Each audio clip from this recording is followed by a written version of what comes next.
प्रधानमंत्री नरेंद्र मोदी 6 से 11 जुलाई तक इंडोनेशिया, ऑस्ट्रेलिया और न्यूजीलैंड की यात्रा करेंगे। इस दौरान वह तीनों देशों के शीर्ष नेतृत्व के साथ द्विपक्षीय वार्ता करेंगे, रणनीतिक साझेदारी की समीक्षा करेंगे और भारतीय प्रवासी समुदाय को गंभीर संबोधित करेंगे। दोस्तों, एक बार फिर से नरेंद्र मोदी के विदेश दौरे का प्लान बन गया। बताया जा रहा है कि यात्रा के दौरान व्यापार, निवेश, रक्षा और क्षेत्रीय सहयोग जैसे अहम मुद्दों पर चर्चा होने की संभावनाएं हैं। हर महीने कोई न कोई नए देश के विदेश दौरे का न्यूज सामने आ रहा है, जिस पर व्यापार, निवेश, रक्षा और शिक्षा पर बात की जा रही है। ये बोलकर जनता को संबोधित किया जा रहा है। लेकिन शिक्षा के लिए इतने दिन से जंतर मंतर पर कॉकरोच जनता पार्टी आंदोलन करने के लिए बैठी हुआ है। ये नरेंद्र मोदी की आंखों पर नहीं नजर आ रहा है। वो बार बार विदेश दौरे पर चले जा रहे हैं। 10 से 12 दिन हो गए कॉकरोच जनता पार्टी जंतर मंतर पर आंदोलन कर रही है। कई लोग भूख हड़ताल कर रहे हैं। लोगों की मरने तक की हालत हो गई है। तेज बारिश में भी वो लोग अपने घर नहीं जा रहे हैं। और मोदी जी विदेश दौरे करके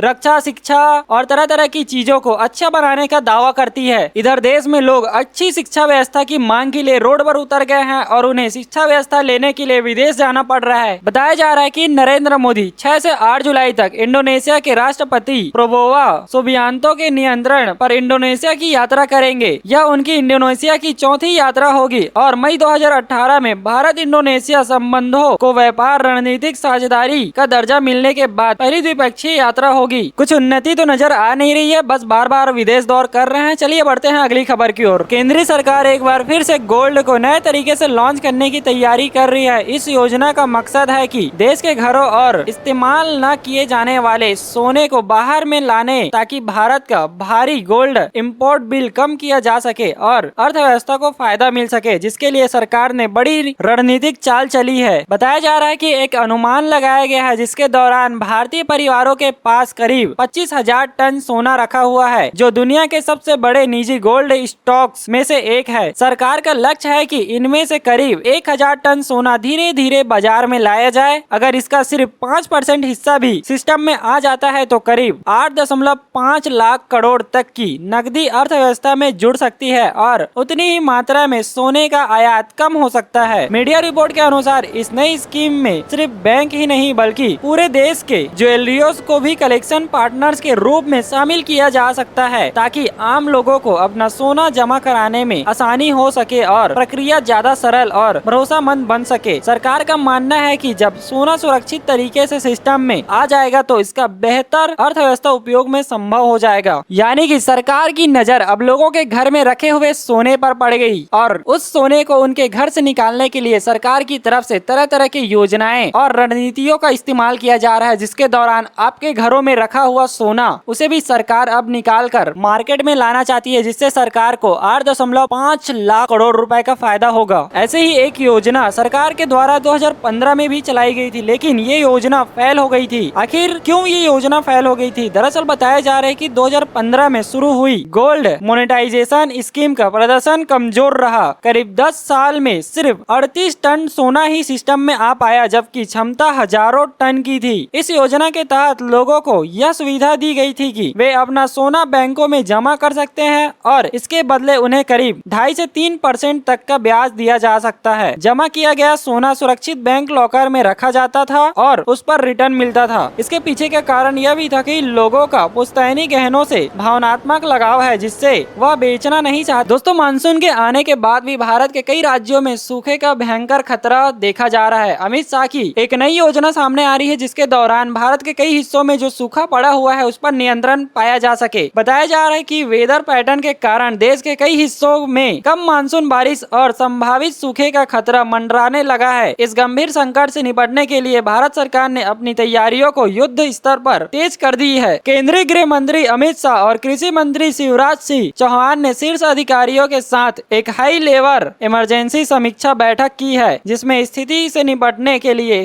कड़े कदम उठाने के निर्देश दिए गए हैं। सरकार ने जल शक्ति, बिजली और कृषि मंत्रालयों को पूरी तरीके से अलर्ट मोड पर रहने के लिए कहा है। इसके साथ ही केंद्रीय सरकार ने राज्यों के साथ मिलकर किसानों को वैकल्पिक और कम पानी वाली फसलों की बुआई के लिए तत्काल परामर्श जारी करने का निर्देश दिया है। सरकार इस पूरी स्थिति पर 24 घंटे लगातार पैमाना नजर रखी हुई है, जिसके दौरान पानी की समस्याओं को दूर किया जा सके और किसानों से खासकर निवेदन कर रही है कि ऐसे फसलों को बोएं जिनमें पानी कम से कम उपयोग किया जाता हो। अक्सर देखा गया है कि सूखे जैसी स्थिति में ग्रामीण और कृषि इलाकों में ट्यूबवेल चलाने के लिए बिजली की मांग अचानक बहुत ज्यादा बढ़ जाती है। इससे देखते हुए गृह मंत्री अमित शाह ने बिजली मंत्रालय को बिना किसी रुकावट के ग्रामीण क्षेत्रों में बिजली सप्लाई जारी रखने के कड़े निर्देश दिए हैं। हालांकि इस संकट के बीच एक बड़ी राहत की बात भी सामने आई है। बैठक में मौजूदा अधिकारियों के मुताबिक देश में जरूरी खदान यानी अनाज का पर्याप्त भंडार पहले से ही मौजूद है। सरकार ने दावा किया है कि बाजारों में जरूरी चीजों और राशन की कीमतें पूरी तरीके से नियंत्रण में है, इसलिए आम जनता को घबराने की कोई भी जरूरत नहीं है। कुंभ के मेले को लेकर एक खबर सामने आ रही है जिसमें काली करतूते की पर्दे खुलते हुए नजर आ रही हैं। राम मंदिर चढ़ावा चोरी के जुड़े कुछ और सनसनीखेज खुलासे हुए हैं। लोगों की आस्था पर कलंक लगाने वाले आरोपियों की काली करतूत की परतें धीरे धीरे खुल रही हैं। दावा है कि महाकुंभ के दौरान बहुत ही संगठित ढंग चंदा चोरी को अंजाम दिया गया था। शक है कि इस दौरान फौरी तौर पर भर्ती किए गए बैंक कर्मचारी और कुछ पुलिस वाले भी इसमें शामिल हो सकते हैं। 2025 में 13 जनवरी से 25 फरवरी तक 45 दिन चले इस महाकुंभ के पीक डेज में राम मंदिर के दर्शनार्थियों की संख्या 10 से 12 लाख प्रतिदिन थी।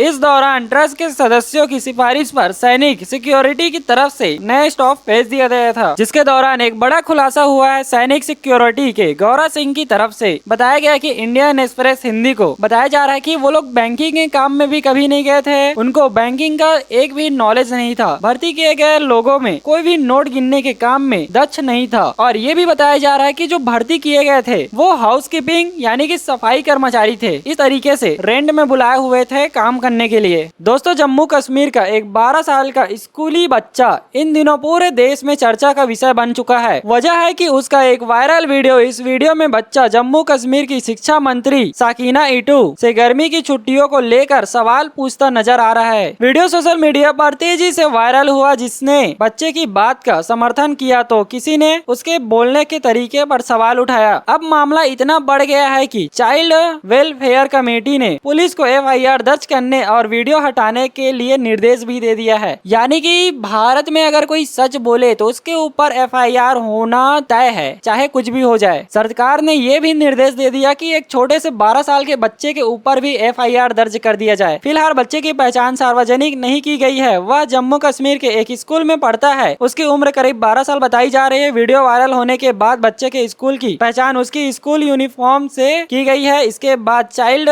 वेलफेयर कमेटी ने स्कूल के प्रिंसिपल को भी तलब किया है ताकि पूरे मामले की जानकारी ली जा सके। दोस्तों, वीडियो पसंद आई होगी तो चैनल को सब्सक्राइब कर लेना। Thank you so much for watching.